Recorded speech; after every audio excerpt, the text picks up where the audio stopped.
এর আগের দিন কোষ নিয়ে দ্বিতীয় যে ভিডিও হয়েছিল তাতে নিউক্লিয়াস অবধি বলা হয়েছিল। নিউক্লিয়াসের কয়েকটা জিনিস বলা বাকি ছিল। সেটা হচ্ছে নিউক্লিয়াসের যে পর্দা সেটার দুটো ভাগ রয়েছে, একটা ভিতরের দিকের পর্দা, একটা বাইরের দিকের পর্দা। তো সেই হিসেবে অন্তঃপর্দা আর বহিঃপর্দা বলা যায়। তাহলে এই ছবিতে এখানে এইটা হচ্ছে নিউক্লিয়াসের ভিতরের দিকের পর্দা, আর এই যে পর্দাটা এটা হচ্ছে বাইরের দিকের পর্দা। দুটো পর্দার মাঝের যে জায়গাটা থাকে সেই জায়গাটাকে বলা হয় পেরি নিউক্লিয়ার স্থান বা পেরি নিউক্লিয়ার, ইংরেজিতে স্পেস। স্থান মানে স্পেস মানে জায়গা, এটা বলা হয়। আচ্ছা, এবার আরেকটা জিনিস যেটা জানতে হবে সেটা হচ্ছে নিউক্লিয়াসের ভিতরে বলেছিলাম এখানে পেঁচিয়ে থাকে যেগুলোর নাম নিউক্লিয় জালিকা। তো এই নিউক্লিয় জালিকা বা ক্রোমাটিন জালিকাগুলো কখন দেখা যায়? যখন কোষ বিভাজনে অংশগ্রহণ করে না, এমনি রেস্ট নিচ্ছে তখন। তাহলে আমাদের দেহের যে কোষগুলো রয়েছে তারা সবসময় কোষ বিভাজনে অংশগ্রহণ করছে না। কীরকম? ধরা যাক যে যখন যখন আমরা আমাদের বয়স হয়ে যাচ্ছে তখন দেহের বৃদ্ধি অনেকটাই কমে আসছে, তখন কিন্তু যে অঙ্গগুলো বৃদ্ধি বন্ধ হয়ে গেছে সেই জায়গাগুলোতে কোষ বিভাজনের হার কমে যায়। তার মানে কি তখন অত বেশি করে আর কোষেরা কোষ বিভাজন করে না, খুব কম করে। তার মানে কোষ বিভাজন জিনিসটা কি না, একটা কোষ থেকে দুটো কোষ তৈরি হওয়া, সেই দুটো কোষ থেকে আবার চারটে কোষ তৈরি হওয়া, হ্যাঁ, সেই প্রক্রিয়াটা অল্প হয়, হতে হবে কিন্তু অল্প হয়। তাহলে আগে কেন বেশি হতো? কারণ দেহের বৃদ্ধির দরকার। তাহলে বাচ্চাদের সব থেকে বেশি হয় কোষ বিভাজন। হ্যাঁ, তাহলে এইভাবে বাচ্চাদের দেহে সব থেকে বেশি কোষ বিভাজন হয়। বয়স্কদের দেহেও হতে লাগে, কারণ কিছু কোষ মানে যদি উপরের দেহের উপরিভাগ থেকে ভাবি তাহলে কিছু কোষ উঠে যাচ্ছে, এমনি ভিতরের হলেও কিছু কোষ সবসময় মারা যেতে থাকে এবং নতুন কোষ তৈরি হতে থাকে, এই ব্যাপারটা চলতে থাকে। তো যাই হোক, কোষ বিভাজন যখন হওয়ার দরকার আছে তখন এই অবস্থাতে থাকবে নিউক্লিয়াসটা। কীরকম অবস্থা না, নিউক্লিয়াসের ভিতরে যে ক্রোমাটিন জালিকাগুলো রয়েছে সেই ক্রোমাটিন জালিকাগুলোর থেকে তৈরি হয়ে যাবে ক্রোমোজোম। তাহলে ক্রোমাটিন জালিকাগুলো প্যাঁচ খেয়ে খেয়ে তৈরি করবে ক্রোমোজোম। এই যে এখানে ক্রোমোজোম দেখানো হয়েছে, যেটার এরকম একটা ক্রোমাটিড এদিকে আর একটা ক্রোমাটিড থাকে, ঠিক আছে? তো সেগুলো ক্লাস 10-এ আছে। তাহলে কোষ যখন বিশ্রাম নিচ্ছে তখন এমনি বিশ্রাম অবস্থা, আর যখন কোষ বিভাজন হচ্ছে তখন এই অবস্থা। তাহলে ক্রোমোজোম দেখা যায় কোষ বিভাজন অবস্থাতে, আর কোষের ভিতরে পেঁচিয়ে নিউক্লিয় জালিকা থাকে এমনি যে বিশ্রাম অবস্থা কোষের সেই সময়ে। এই হচ্ছে ব্যাপার। তো তাহলে নিউক্লিয়াসের ভিতরে সেই হিসেবে এই নিউক্লিওলাস, নিউক্লিয় জালিকা দেখা যাবে, আর কখনো কখনো দেখা যাবে না, এই ব্যাপারটা হয়। সেটা ক্লাস 10-এ উঠে আছে, তখন জানা যাবে। তো তাহলে এই হলো নিউক্লিয়াস শেষ। এরপর জানতে হবে সাইটোপ্লাজম কী। সাইটোপ্লাজম মানে হচ্ছে যে কোষের ভিতরে থাকা অর্ধতরল স্বচ্ছ জলীয় অংশ, হ্যাঁ, যেটা মানে যার মধ্যে সমস্ত অঙ্গাণু বলতে কোষের ভিতরে যে ছোটো ছোটো পার্টগুলো রয়েছে একটা, সেই পার্টগুলো ভেসে রয়েছে, সেগুলোর নাম সাইটোপ্লাজম। তো তাহলে সাইটোপ্লাজমের মধ্যে অসংখ্য সাইটোস্কেলিটান আছে। স্কেলিটান মানে কঙ্কাল, তাহলে সাইটো মানে কোষ আর স্কেলিটান মানে কঙ্কাল। কঙ্কাল যদি হয় তাহলে সাইটোস্কেলিটান মানে কি দাঁড়ালো? কোষের কঙ্কাল। আচ্ছা, আমরা এরকম দেখেছি যে কোনো ক্ষেত্রে কোষের আকৃতি এরকম, অনেকটা অ্যামিবার ক্ষেত্রে, ঠিক আছে? আবার কোনো ক্ষেত্রে আকৃতি হয়তো এইরকম, এই লোহিত রক্তকণিকার ক্ষেত্রে। তাহলে এই যে কোষের আকৃতি কীরকম হবে সেটা কার উপর নির্ভর করে না, কোষের ভিতরে যে সাইটোস্কেলিটান রয়েছে তার উপর। তো এই সাইটোস্কেলিটানগুলো ভেসে থাকে কোথায়? সাইটোপ্লাজমে। মানে কোষের ভিতরে যে জলীয় অংশ, তরল অংশ, সেই তরল অংশের মধ্যে কী থাকে? সাইটোস্কেলিটান থাকে, মানে কাঠামো, কোষের কাঠামো সোজা কথায়। তার মানে যদি এরকম থাকে তাহলে হয়তো সাইটোস্কেলিটানগুলো এইভাবে রয়েছে, তাই আকৃতি এরকম ছিল। এক্ষেত্রে হয়তো এরকম ছিল, যাই হোক সেটা হোয়াটএভার। তো এইভাবে সাইটোস্কেলিটান তাহলে ঠিক করে দেয় যে কোষের আকৃতি কীরকম হবে, ঠিক যেরকম ঠাকুরের কাঠামো থাকে ওরকম। আচ্ছা, এবার আর কি থাকে সাইটোপ্লাজমের ভিতরে? সাইটোপ্লাজমের ভিতরে কিছু যে মানে এমনি যে তোরা খনিজ মৌলগুলোর কথা পড়েছিলিস, যে ম্যাক্রো এলিমেন্ট, মাইক্রো এলিমেন্ট, যেগুলো আমাদের দরকার খাবার দাবারের সময়, সেই জিনিসগুলো এই কোষের ভিতরে সাইটোপ্লাজমে অবশ্যই থাকবে। তো ম্যাক্রো এলিমেন্ট কোনগুলোকে বলা হবে? যে সমস্ত জিনিসগুলো বেশি পরিমাণে আছে তাদের বলা হবে ম্যাক্রো এলিমেন্ট, যে সমস্ত জিনিসগুলো কম পরিমাণে আছে তাদের বলা হবে মাইক্রো এলিমেন্ট। তাহলে ম্যাক্রো এলিমেন্টের মধ্যে পড়বে কার্বন, হাইড্রোজেন, অক্সিজেন, নাইট্রোজেন, মূলত এই চারটে। আরও সালফার, আর না সালফারও কোনো সময় পড়তে পারে। আচ্ছা, আর মাইক্রো এলিমেন্টের মধ্যে পড়বে একদমই কম যেগুলো থাকে, হ্যাঁ, কপার, জিঙ্ক, লোহা, এই সমস্ত জিনিসগুলো। আচ্ছা, তাহলে সাইটোপ্লাজম জিনিসটা কি বোঝা গেল, যে একটা কোষ যদি এইটা হয়ে থাকে তাহলে তার মাঝে নিউক্লিয়াস রয়েছে, তাছাড়া আরও বিভিন্ন অঙ্গাণু রয়েছে। এবার এই সব অঙ্গাণুরা যার মধ্যে ভেসে রয়েছে, সেই যে জল জল অংশটা, সেটার নাম সাইটোপ্লাজম। তাহলে সাইটোপ্লাজমের অবস্থান কোথায়, এরকম যদি প্রশ্ন আসে কি বলতে হবে, নিউক্লিয় পর্দা, মানে এই যে নিউক্লিয়াসের পর্দা তার বাইরে, এই যে নিউক্লিয়াসের পর্দার বাইরে, আর কোষ পর্দার ভিতরে। তাহলে কোষ পর্দা এবং নিউক্লিয় পর্দার মাঝে এর অবস্থান। তাহলে এখানে সাইটোস্কেলিটন থাকে এবং বিভিন্ন কোষীয় অঙ্গাণুরা ভাসমান থাকে। এবার জানতে হবে কোষীয় অঙ্গাণু জিনিসটা কি। কোষীয় অঙ্গাণু হচ্ছে পর্দা ঘেরা বা পর্দাবিহীন কিছু কম্পার্টমেন্ট লাইক, মানে কামরা, ট্রেনের কামরা হয় না, ওই কামরার মতো জায়গা, কম্পার্টমেন্ট বলি আমরা ওদেরকে, ঠিক ওরকম জায়গা। তাহলে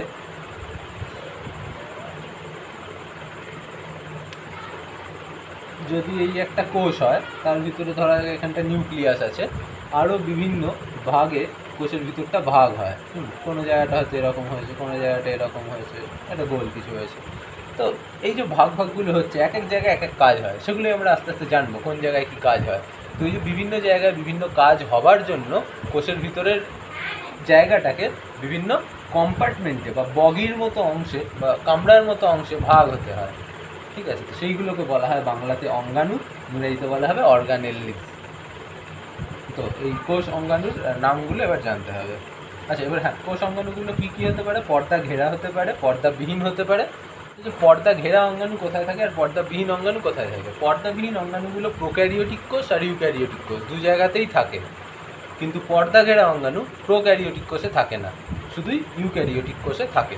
তো পর্দা ঘেরা অঙ্গাণু দুই ধরনের হতে পারে, হয় একটা পর্দা দিয়ে ঘেরা, নয় দুটো পর্দা দিয়ে ঘেরা।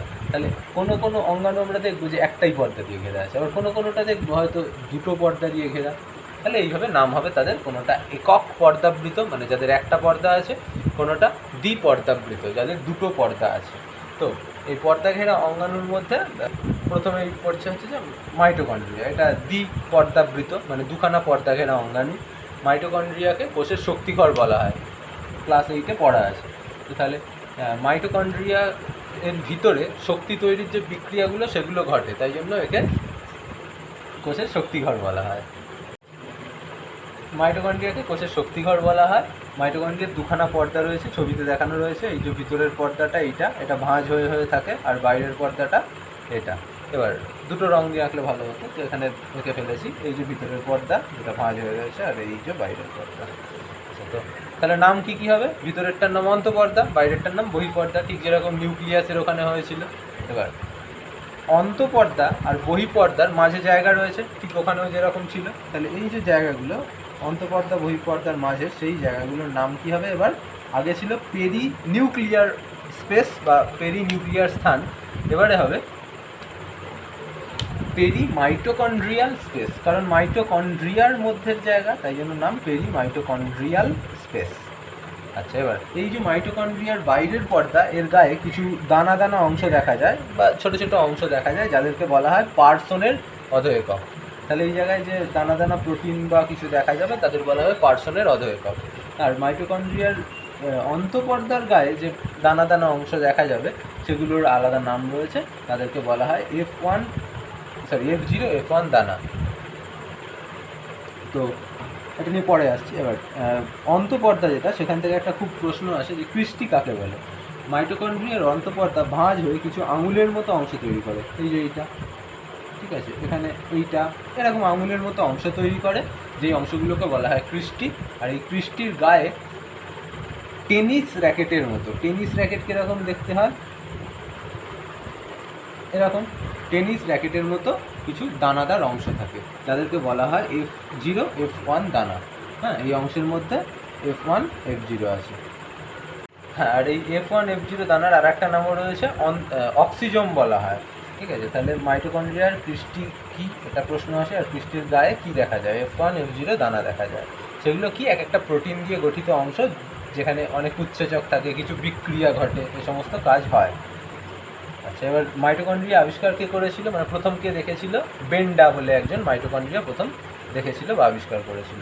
আচ্ছা, এবার এই মাইটোকন্ড্রিয়ার কাজ কী? মাইটোকন্ড্রিয়ার কাজ শক্তি তৈরি করা, এটা মুখ্য কাজ, কিন্তু শক্তি তৈরি করা বলে দিলেই এখন আর হবে না, এটা ক্লাস 9। তো এখন বলতে হবে যে শক্তি তৈরির জন্য যে বিক্রিয়াগুলো তাদের নাম ধরে ধরে বলতে হবে। প্রথমে জানতে হবে যে শ্বসন কী, সেটা এর পরের চ্যাপ্টারেই রয়েছে। শ্বসন মানে হচ্ছে শক্তি তৈরির প্রক্রিয়া, আমাদের দেহে দেখা যায়। গ্লুকোজ থেকে শক্তি তৈরি হয় শ্বসন প্রক্রিয়াতে। শ্বসনের 3টে মানে কী বলবো আর কি প্রকারভেদ আছে: সবাত শ্বসন, অবাত শ্বসন আর সন্ধান। সবাত শ্বসন মানে বায়ুর উপস্থিতিতে, মেনলি অক্সিজেনের উপস্থিতিতে শ্বসন, সেটা আমাদের দেখা যায়। তো এই যে সবাত শ্বসন যেটা, তার 3টে ধাপ আছে। প্রথম ধাপটার নাম গ্লাইকোলাইসিস, যেটা ঘটে কোষের সাইটোপ্লাজমে। তারপরের ধাপটার নাম হচ্ছে যে ক্রেবস চক্র, আর তৃতীয় ধাপটার নাম হচ্ছে প্রান্তীয় শ্বসন বা ইটিএস, ইলেকট্রন ট্রান্সপোর্ট সিস্টেম। তো যাই হোক, এই যে প্রান্তীয় শ্বসন বলে যেটা 3 নম্বর ধাপ সেটা, আর ক্রেবস চক্র বলে যে 2 নম্বর ধাপ সেটা, এই দুটো ঘটে মাইটোকন্ড্রিয়ার ভিতরে। ফ্যাটের জারণ এইখানে ঘটে, ফ্যাটের যে বিটা জারণ সেটা হয়। এছাড়া হয় অক্সিডেটিভ ফসফোরাইলেশন বলে একটা বিক্রিয়া, এটার মাধ্যমে শক্তি তৈরি হয়। তাহলে এইভাবে বইয়ের যে পয়েন্টগুলো লেখা আছে সেগুলো পড়তে হবে। তাহলে জাস্ট নামগুলো এখন পড়লেই হবে, শ্বসন বোঝার পর সেগুলো ভালো বোঝা যাবে যে কোনটা কী, ক্যাননের নাম হয়েছে সেগুলো। তাহলে এইভাবে মাইটোকন্ড্রিয়া শক্তি তৈরিতে সাহায্য করে, তাই একে বলা হয় কোষের শক্তিঘর। মাইটোকন্ড্রিয়া দেখা যায় কোথায় কোথায়? মাইটোকন্ড্রিয়া উদ্ভিদ কোষ, প্রাণী কোষ 2 জায়গাতেই দেখা যায়, কারণ শক্তি তৈরির দরকার দুজনেরই রয়েছে। আচ্ছা, এছাড়া যদি বলি প্রোক্যারিওটিক ইউক্যারিওটিক কাদের দেখা যাবে? প্রোক্যারিওটিক কোষের কোনো পর্দাঘেরা অঙ্গাণু থাকে না, যার ফলে মাইটোকন্ড্রিয়াও থাকবে না। ইউক্যারিওটিক কোষেই শুধুমাত্র মাইটোকন্ড্রিয়া দেখা যাবে। এরপর প্লাস্টিড, এটাও দ্বিপর্দাবৃত অঙ্গাণু, কিন্তু মাইটোকন্ড্রিয়া যেরকম দুজনদেরই দেখা যাচ্ছিল, উদ্ভিদদেরও প্রাণীদেরও, প্লাস্টিড কিন্তু দুজনদের থাকে না। প্লাস্টিড থাকে কেবলমাত্র উদ্ভিদ কোষের ভিতর। তো প্লাস্টিড 3 ধরনের হয়: ক্রোমোপ্লাস্টিড, ক্লোরোপ্লাস্টিড আর লিউকোপ্লাস্টিড। জীববিজ্ঞানের কোষের চ্যাপ্টারের সবথেকে ইম্পর্টেন্ট প্রশ্ন এইটা, ঠিক আছে? তো এই ক্রোমোপ্লাস্টিড কীরকম হয়? সবুজ ছাড়া অন্যান্য যে কোনো রঙের। তাহলে সবুজ রঙেরটার নাম কি? ক্লোরোপ্লাস্টিড, যেটার কথা তোরা অনেক আগে থেকে পড়ে আসছিস, যে সালোক সংশ্লেষণে কি ক্লোরোফিল সাহায্য করে, যে ক্লোরোপ্লাস্টিডের ভিতরে থাকে। তাহলে প্লাস্টিড 3 ধরনের, তার মধ্যে ক্লোরোপ্লাস্টিড, ক্রোমোপ্লাস্টিড আর লিউকোপ্লাস্টিড রয়েছে। এবার এই যে ক্লোরোপ্লাস্টিড, এর ভিতরে কিছু কিছু রঙিন পদার্থ থাকে বা কণা থাকে রঙিন, যার নাম ক্লোরোফিল, যেটার কথা তোরা পড়েছিস যে সালোক সংশ্লেষণের সময় ক্লোরোফিল লাগে। এবার তাহলে এই যে প্লাস্টিডগুলো দেখতে এরকম হতে পারে, এর গঠন নিয়ে পরে বলছি। এরপর ক্রোমোপ্লাস্টিড সবুজ ছাড়া অন্য রঙের, তার মানে ফুল ফলের রং তৈরিতে সাহায্য করবে। সবুজ ছাড়া অন্যান্য যে কোনো রং গাছের যে জায়গাতেই থাকুক না কেন, সেইটা তৈরিতে তাহলে প্লাস্টিড সাহায্য করছে। হ্যাঁ, কোন জায়গায় ছাড়া? যে জায়গাগুলো বর্ণহীন, মানে একটু ফ্যাকাশে কালারের, সাদা কালারের, যেমন সাদা কালারের শাঁকালুর কথা ভাবতে পারি, সেই সমস্ত জায়গাতে আছে লিউকোপ্লাস্টিড। অথবা আলুর যে কালারটা, সেখানে রয়েছে লিউকোপ্লাস্টিড। লিউকোপ্লাস্টিড কীরকম দেখতে হয়? বর্ণহীন হয়, হ্যাঁ, মানে কোনো রং নেই, কিছুটা সাদা ভাব বা মাটি মাটি কালার। আর এর কাজ কি? খাদ্য সঞ্চয় করা। ক্লোরোপ্লাস্টিড সবুজ, তাহলে সবুজ অংশ গাছের কি তৈরি করে? খাবার তৈরি করে। তাহলে এর অংশ খাদ্য, ক্লোরোপ্লাস্টিডের অংশ খাদ্য তৈরি করা, লিউকোপ্লাস্টিডের অংশ খাদ্য জমানো বা সঞ্চয় করা, আলাদা। হ্যাঁ, আর ক্রোমোপ্লাস্টিড হচ্ছে যে ফুল ফলের রং ঠিক করা। এই 3টে হচ্ছে যে এদের কাজ। এই যে ক্রোমোপ্লাস্টিড, এর ভিতরে যে রঞ্জক কণাগুলো রাখবে, সেই কণাগুলো শুধু থাকে। ক্লোরোপ্লাস্টিডের ভিতরে অনেক কিছু থাকে, সেগুলো সম্বন্ধে জানবো। আর লিউকোপ্লাস্টিডের ভিতরে খাবার জমানো থাকে। এবার সেই খাবার কীরকম টাইপের হবে তার বেসিসে লিউকোপ্লাস্টিডকে আবার 3 ভাগে ভাগ করা যায়। তাহলে প্লাস্টিড 3 ধরনের ছিল, এই 3টে। তার মধ্যে লিউকোপ্লাস্টিড আবার 3 ধরনের। কী কী? লিউকোপ্লাস্টিডের মধ্যে অ্যামাইলোপ্লাস্ট, মানে হচ্ছে যে সমস্ত লিউকোপ্লাস্ট শর্করা জাতীয় খাদ্য জমায় তাদের বলা হবে অ্যামাইলোপ্লাস্ট, বইয়ে লেখা আছে।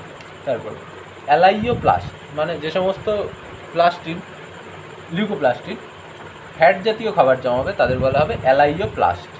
আর যে সমস্ত লিউকোপ্লাস্টিড প্রোটিন জাতীয় খাবারকে জমিয়ে রাখবে তাদের বলা হবে প্রোটিনোপ্লাস্ট।